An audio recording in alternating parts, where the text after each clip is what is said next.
Hi guys, this is our help video on our distribution mesh rollout for Scatter. This is where you're going to get started. Your original button where you would go click meshes is right here. So that's the first thing that you need to do with a Scatter is add a mesh. Now, the other part of this mainly has to do with display settings. So this is where you're going to change your settings, whether you're going to see dots, bounding box, pyramid, point cloud, any of these. Now, in our tools, pyramid is going to be the most efficient and fastest drawing method, and it's going to take the least amount of energy on your video card to actually display these in the viewport. Most people assume that a point cloud is. It's not. A point cloud has to draw all the time, where a simple mesh is going to be your quickest and lightest display mode.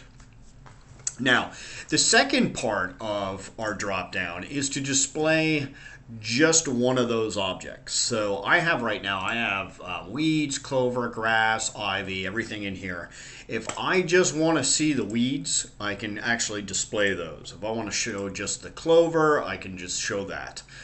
So that's your settings in here. Now, there's a force display mode. Now, what this is for is because I have a lot of objects. Right now I have 100,000 objects in here, a lot of polys, a lot of verts. If I was to go here and say, hey, I want to see in the original object, it's going to tell me, no, there's too many polys. You're going to end up crashing Max. Don't do it. So it's going to drop you down to the next mode that's available or whatnot, which is pyramid.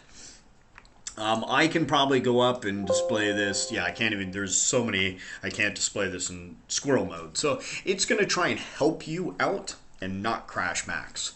Now, you can go turn on force display type, and you, in some circumstances, you'll be able to use this to show it a single object, maybe in full mesh.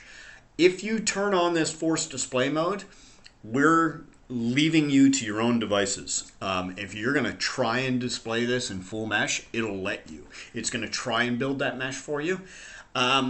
So this is sort of something you want to be cautious about turning on. Generally, we'll try and save you from Max crashes by telling you you have too many polys. All right. The next part of this are the amount count that you're scattering, the amount of objects, and you also have the amount of painted objects. Now, these are animatable.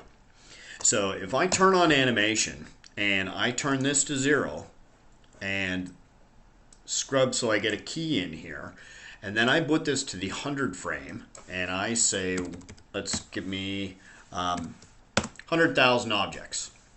Now, as I animate this down, you're going to see that objects are disappearing and you don't get any popping. What we've made this do is the same objects will always come in and the same objects will always go out. So you can actually animate your scatter growing.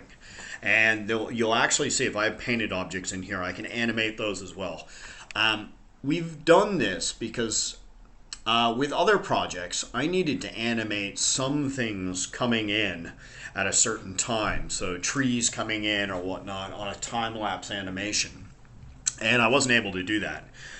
So that's the reason that we actually created this scatter, was to have other possibilities, some other things that we could do.